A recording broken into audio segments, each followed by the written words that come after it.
دوسری وبالوالدین احسانا، اور ماں باپ کے ساتھ احسان کرنا۔ قرآن حکیم میں کم از کم 4 مقامات پہ توحید کے فوراً بعد اللہ تعالیٰ نے ماں باپ کا ذکر کیا، اور اس کا ضربہ سلام ایپیکس یہ ہے سورہ بنی اسرائیل، اس سے زیادہ کہیں نہیں ڈیٹیل آئی ہے، اور نہ سینسٹیویٹی کا لیول۔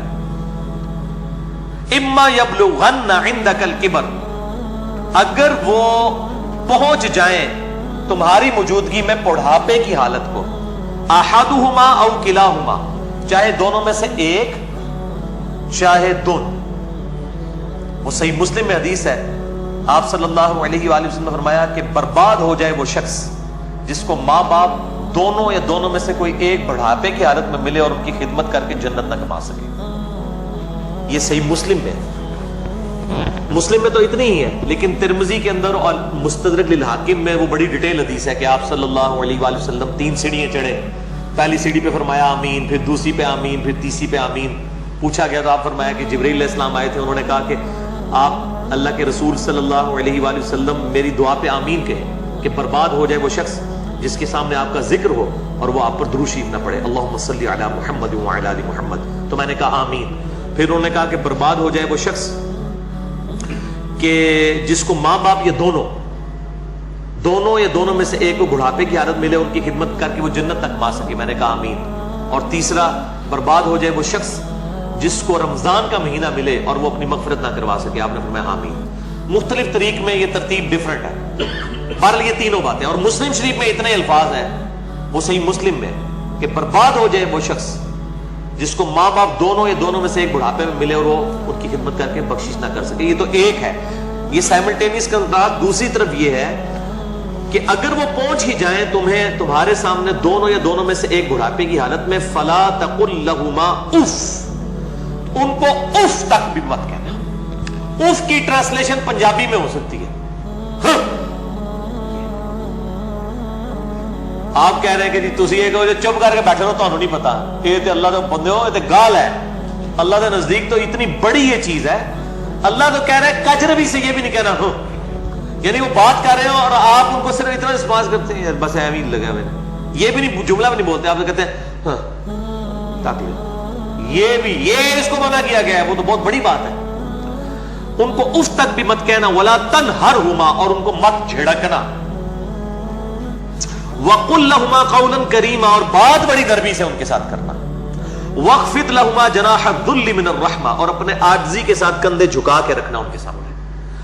یعنی آپ غیر اللہ کے سامنے جھک نہیں سکتے اتنا کہ آپ کے ہاتھ گھٹنوں تک لگ جائیں، ماں باپ کے سامنے بھی آپ اتنا جھکیں کہ ہاتھ گھٹنوں تک نہ لگیں، یعنی حالت رکوع نہ بنے، اس سے پہلے یعنی آپ نے ایسے ان کے سامنے رہنا، جی ابا جی، جی امی جی، اس طرح اپنے عاجزی کے ساتھ کندھے جھکا کے رکھنا۔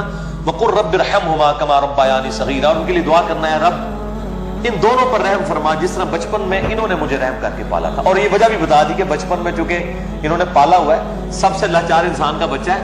بلی کے بچے کو آپ اس ٹیبل پہ رکھ دیں نیچے نہیں گرے گا، اور انسان کا آپ سال کا بچہ بھی رکھ دینا، وہ اگر کروٹ لیتا ہے تو گر پڑے گا، اس کو نہیں عقل کہ میں نیچے گرنا ہے یا نہیں گرنا، اتنا لاچار ہے انسان۔ اسی لیے انسان کے ماں باپ کو اتنا حق دیا گیا ہے، چاہے وہ مشرک ہی کیوں نہ ہو، دنیاوی معاملے میں ان کے ساتھ معروف طریقے سے چلنا ہے۔ یہ حضرت لقمان کی جو نصیحت ہے، میرا بھی وہ لیکچر بھی ریکارڈ ہوا ہے، مسئلہ 176 میں نے بتایا، ربکم اعلم بما فی نفوسکم، یہ آپ کی بات کا جواب آ رہا ہے، تمہارا رب خوب جانتا ہے جو تمہارے جی میں ہے۔ ان تکونوا صالحین، اگر تم نیکوکار ہو، اچھے ہو، یعنی تمہاری عادت نہیں ہے بدتمیزی کرنے کی، کبھی کبھار کوئی تھوڑا سا سکپ آف لینگویج یا سلپ آف ٹنگ ہو جاتی ہے، فَإِنَّهُ كَانَ لِلْأَوَّابِينَ غَفُورًا، تو پھر بے شک اللہ تعالیٰ توبہ کرنے والوں کی توبہ کو قبول کرتا ہے۔ یعنی عادی مجرم نہ ہو، ان تکونوا صالحین، اگر تم عادی مجرم نہیں ہو، عام حالت میں تمہارا بڑا اچھا ایٹیچیوڈ ہے، کبھی کوئی سٹیٹ آف مائنڈ ایسی تھی کہ کوئی بات غلط نکل گئی، فوراً توبہ کرو، توبہ اللہ سے بھی کرنی ہے، ان سے بھی معافی مانگنی ہے، اللہ تعالیٰ معاف کر دے گا۔ لیکن یہ معاملہ بہت سینسٹیو ہے جی۔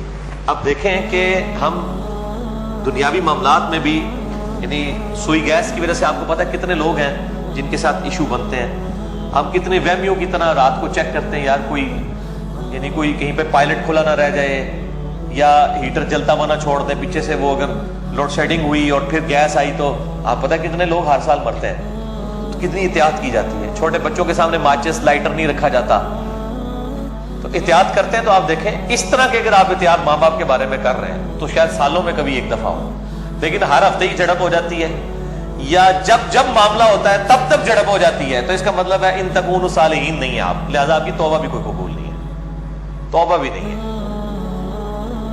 جب تک کہ ماں باپ صحیح طریقے سے معاف نہ کرے اور اپنی روش صحیح نہ کر لی جائے. تو اس میں یہ بہتر، یہ میں نے بھی دیکھا ہے، مطلب میری بھی ایک بڑی ایکسٹروورٹ نیچر ہے، تو مطلب بعض اوقات ماں باپ کو یعنی ایک بچپنے کی طرف سورہ حج میں آتا ہے کہ اللہ تعالیٰ رذیل عمر تک لٹا دیتا ہے کہ کئی چیزیں جاننے کے بعد کچھ نہ جانے. بوڑھے اور بچے برابر ہوتے ہیں. میری بھی یعنی الحمدللہ دادی ماں کی عمر 90 سال ہو چکی ہے. میں یعنی آج سے 10 سال پہلے دیکھتا ہوں اور اب ان میں کافی فرق آیا ہے، یعنی بالکل بچوں والی آتے ہیں، چھوٹی چھوٹی بات کو مائنڈ کرنا. تو میں اپنے ماں باپ کو بھی سمجھاتا رہتا ہوں، وہ ابھی بھی ان کے ساتھ اسی طرح مقابلہ کر رہے ہوتے ہیں ادب کے دائرے کے اندر. تو میں کہتا ہوں ان کے ساتھ مقابلہ بنتا ہی نہیں ہے. جیسے چھوٹا بچہ تو آپ کو 5 دفعہ پوچھے گا کہ بابا یہ کیا ہے، تو آپ بتائیں گے پیار سے، پھر اس کی بھی آگے سے وہ کیڑے نکالے گا. تو اب وہ کئی بار بھول جاتی ہیں، مجھ سے بار بار پوچھ رہی ہوتی ہیں، تو میرے سامنے یہ آیات ہوتی ہیں نا، تو وہ 10 دفعہ ایک بات اگر مجھ سے پوچھتی ہیں نا تو میں 10 بار جواب دیتا ہوں. میں یہ نہیں کہتا میں تو کل بھی دسیا سی، کیونکہ ظاہر ہے کہ اس عمر میں پہنچ کے رذیل عمر میں یہی کچھ ہو جاتا ہے. تو انسان کو یعنی بالکل پازیٹیو رہنا چاہیے، ڈرتے رہنا چاہیے، کیونکہ توحید کے بعد قرآن حکیم میں کم از کم 4 جگہ اللہ تعالیٰ نے ماں باپ کے حق کا ذکر کیا، اور جنت اور دوزخ ڈیپینڈنٹ ہو گئی ہے. ٹھیک ہے جی، اس حوالے سے تو بہت احتیاط کرنی چاہیے. سر اگر ایسا ہو چکا ہو اور والدین سے معافی بھی نہ مانگ سکے انسان، اور والدین زندہ ہے، نہیں سر ظاہر ہے معافی اسی صورت میں نہیں مانگ سکتا نا اس وقت اس اسٹیج پہ. نہیں، بعض لوگ اس لیے بھی نہیں مانگ سکتے کہ وہ ماں باپ کو چھوڑ کے دوسرے ملک چلے گئے ہوتے ہیں. ہاں یہ بھی ممکن ہے. تو وہ کلیریفیکیشن ضروری ہے. دیکھیں ماں باپ سے اگر ایسا ہو گیا تو فوراً سے پہلے ماں باپ کے لیے دعائیں مغفرت کرے اور ان کی طرف سے صدقہ اور خیرات کرے. جیسا کہ سنن ابن ماجہ میں حدیث ہے کہ یہ صحیح سند کے ساتھ ہے کہ ایک شخص کے مرنے کے بعد جنت میں کچھ درجے بلند کیے جاتے ہیں. تو پوچھتا ہے اللہ یہ میں نے نیکی نہیں کی تھی، یہ کیوں میرے درجات بلند ہوئے؟ تو اللہ تعالیٰ فرماتا ہے تیری اولاد نے تیرے لیے استغفار کیا تو اس کی وجہ سے ہی تیرے درجات بلند. اولاد تو انویسٹمنٹ ہے. صحیح مسلم میں حدیث ہے کہ مردے کو 3 اعمال کا ثواب ملتا ہے. نمبر 1 صدقہ جاریہ، وہ ملنا بھی چاہیے، اس نے خود کیا. امام بخاری نے بخاری لکھی ہے، ثواب ان کو ملنا چاہیے. میری یہ ویڈیوز ریکارڈ ہو رہی ہیں، میرے مرنے کے بعد بھی لوگ دیکھیں گے، اس کا ثواب مجھے ملنا چاہیے کیونکہ میں نے الحمدللہ اس پہ محنت کر کے اللہ کے لیے اخلاص کے ساتھ ریکارڈنگ کی ہے. تو میرا ہی عمل ہے، مجھے مل رہا ہے، مرنے کے بعد بھی ملے گا.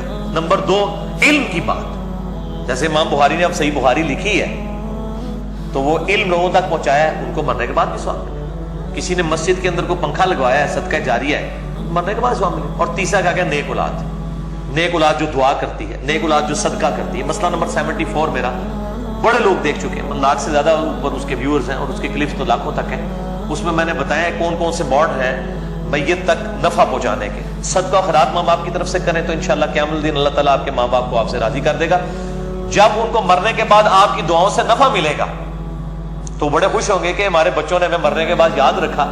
اور آپ کی دعاؤں کی برکت سے اگر وہ مشکل میں ہے مرنے کے بعد خدا نہ خواستہ اور وہ آسانی میں آ جاتے ہیں، اور اگر وہ آسانی میں ہے تو اس سے زیادہ آسانی میں چلے جاتے ہیں، تو وہ خود بخود آٹومیٹکلی خوش ہوں گے کہ میرے پتر نے میرے واسطے کیتا ہے، تو اللہ تعالیٰ ان کو راضی کر دے گا. اور ایک دوسری حدیث جو ابو داؤد میں ہے کہ ماں باپ اگر مر جائیں تو ماں باپ کے قریبی رشتہ داروں کے ساتھ اس نے سلوک کرو. ماں مر گئی ہے خالہ کے ساتھ اس نے سلوک کرو، باپ مر گیا تو چچا اور تایا کے ساتھ اس نے سلوک کرو. ایکویلنٹ وہ بھی چیز ان کے لیے آرام کا باعث ہے. اور دعا کریں، یہ جو دعا میں نے پڑھی ہے رب ارحمہما، اے رب ان دونوں پر رحم فرما، کما ربیانی صغیرا، اے اللہ جب میں بچپن میں چھوٹا بچہ تھا جس طرح انہوں نے مجھ پر رحم کیا تو بھی ان پر رحم فرما. یہ آپ تشہد میں دعا لازم کریں، ہم تو مانگتے ہیں چاہے ماں باپ زندہ ہیں مر چکے ہیں، دونوں صورتوں میں ماں باپ کے لیے دعا کرنی. ہم لوگ سمجھتے ہیں بندہ مر گیا ادھر سے دعا کرنی ہے، اور بھائی زندہ ہے جڑا یا مر گیا، دونوں صورتوں میں دعا تو کرنی. دعا کی ضرورت تو زندوں کو زیادہ ہے، اس لیے کہ مرنے والے تو چلے مر گیا، زندے بندہ جو ہے وہ اس کے پاس تو چانس ہے کہ وہ اللہ کی طرف لوٹ آئے اور وہ گمراہی کا راستہ چھوڑ کے اچھائی کا راستہ، اور اگر اچھائی کے راستے پہ تو استقامت اختیار کرے تو دعا کرنی چاہیے. اور یہ دعا ضرور کرنی چاہیے، اللہم اہدنا الصراط المستقیم صراط الذین انعمت علیہم غیر المغضوب علیہم ولا الضالین، آمین.